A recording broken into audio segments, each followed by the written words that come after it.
Idoha muri Katari ibintu bikomeje kujya mu buryo aho impande zose yaba uruhande rwa AFC M23 ndetse n'uruhande rwa Repubulika Iharanira Demokarasi ya Kongo bamaze kwemera guhagarika imirwano ndetse no kudaterana mu bice bose bagenzura.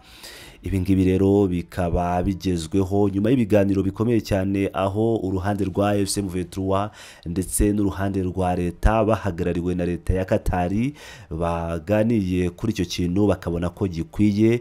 Tugiye kubagezaho iyo mekanizme dore ko impande zombi zashyizeho umukono nko ku ruhande rwa M23 AFC Alliance Fleuve Congo. Bwana Rene Abandi niwe washyize umukono kuri uyu mwanzuro cyangwa kuri aya masezerano.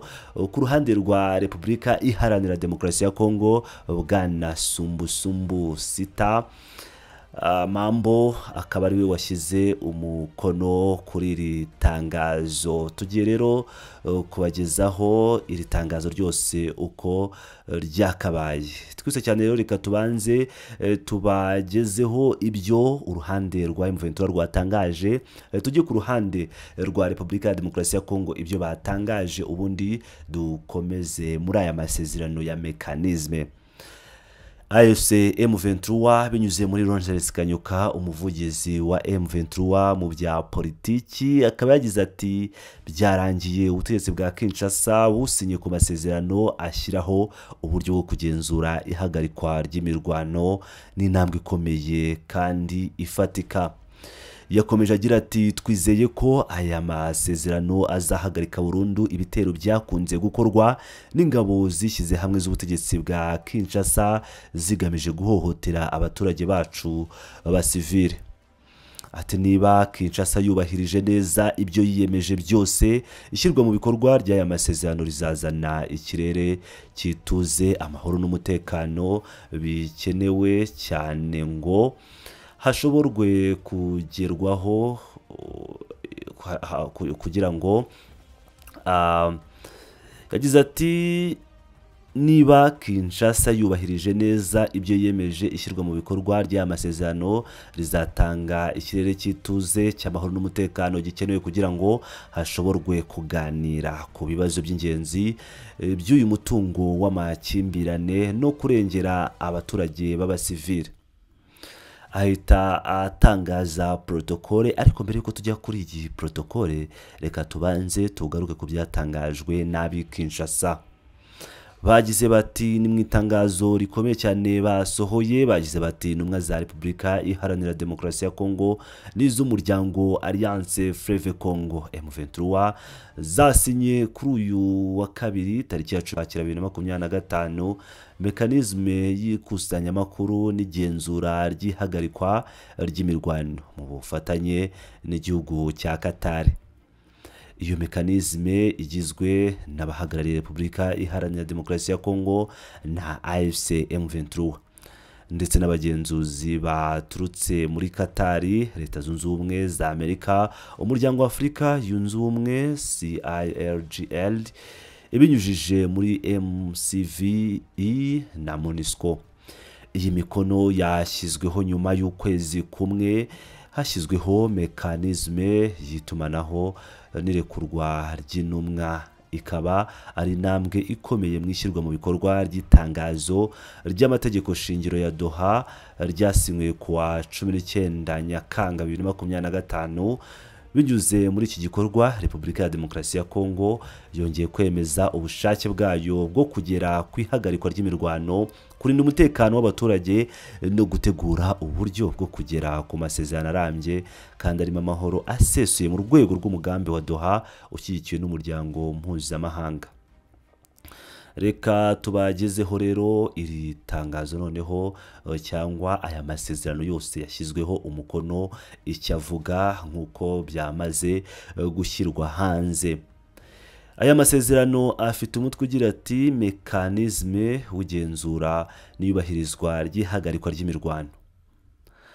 Mu gukomeza ishyirwa mu bikorwa ry'ibikubiye mu itangazo ry'amategeko shingiro hagati y'intumwa za guverinoma ya Repubulika ya Demokarasi ya Kongo n'intumwa z'umuryango Alliance Fleuve Congo, impuzamigambi ya tariki 26 Werurwe, ubwo ni nyine ni iyo Alliance Fleuve Congo AFC M23, hagamijwe gushyigikira inzira iganisha ku masezerano arambuye y'amahoro yashyizweho n'ubufasha n'igihugu cya Qatar kandi igasinyirwa i Doha kuwa 19 Nyakanga 2025. Itangazo ry'amategeko shingiro cyangwa ry'amahame bitewe nuko wabisobanura, hashyizweho mekanizmu w'igenzura n'iyubahirizwa ry'ihagarikwa ry'imirwano ceasefire oversight and verification mechanism cyangwa mekanizmu, ukazajya ukora hakurikijwe uburyo bukurikira.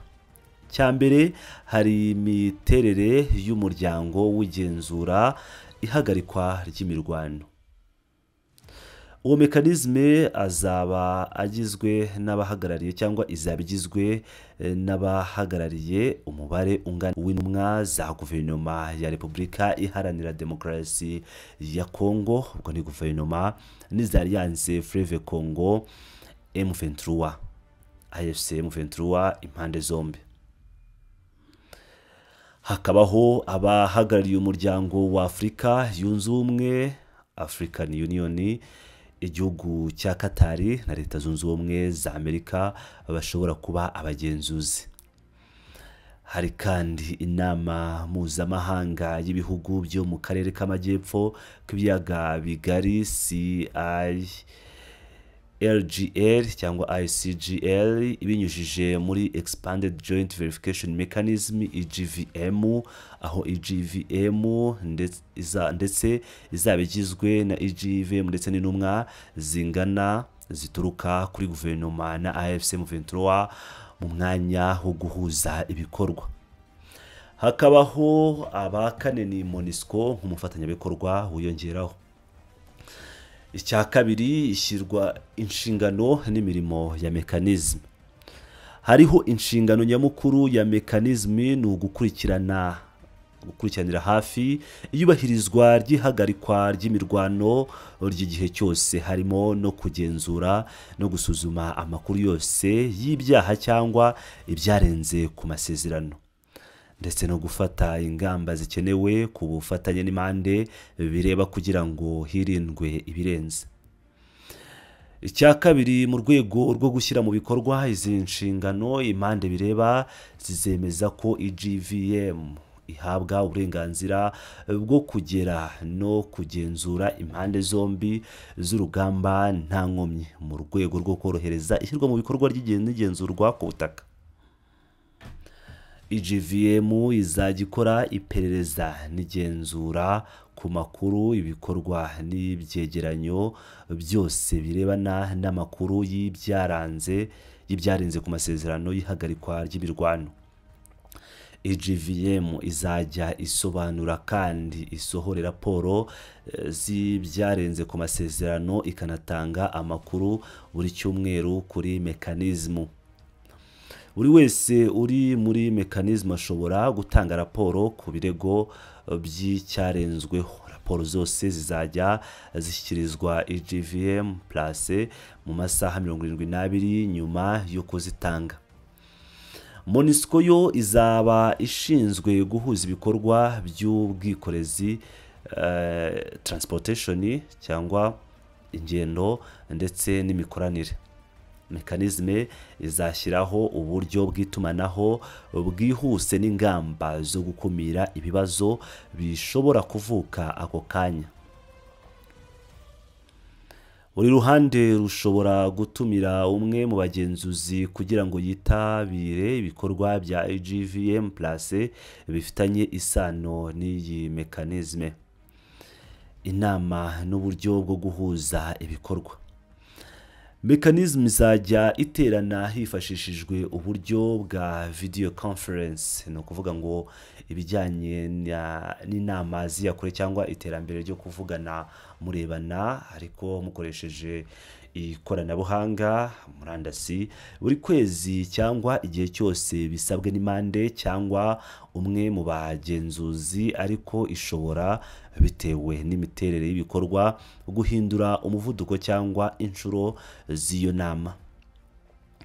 Ikindi, inama ya mbere izaterana bitarenze iminsi 7 nyuma y'ishyirwaho rya mekanizme. Ni ukuvuga ngo nyuma yo ku itariki 14 uyu munsi ubwo mekanizme yashyirwagaho, inama ya mbere izaterana. Icya gatatu, kuri buri nama ubwitabire bw'impande zombi buzaba ngombwa kugira ngo inama ifatwe nk'ifite quorum. Igihe mekanizmu izamara, mekanizmu izakomeza gukora kugeza ishoje inshingano zayo nk'uko biteganywa n'amategeko yavuzwe haruguru cyangwa nk'uko impande zombi zaba zabivuganye.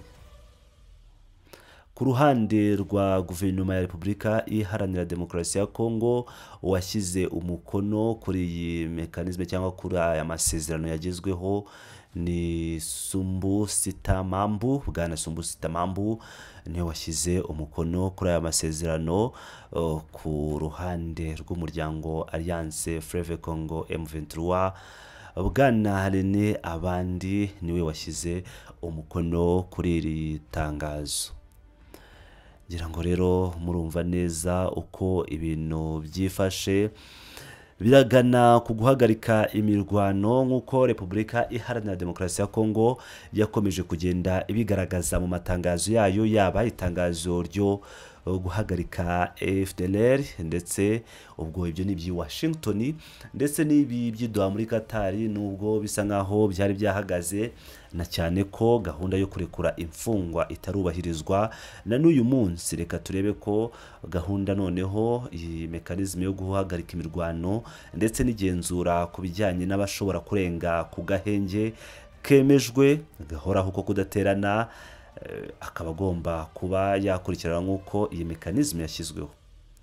Ndabashimiye cyane rero, ni Pilot News TV aho mukomeje kugenda mukurikirana amakuru menshi yagiye atandukanye ya politike, diplomasi ndetse na geopolitike, by'umwihariko mu mirwano ikomeje kubera muri Repubulika Iharanira Demokarasi ya Kongo. Ndabashimiye cyane, muri ab'agaciro.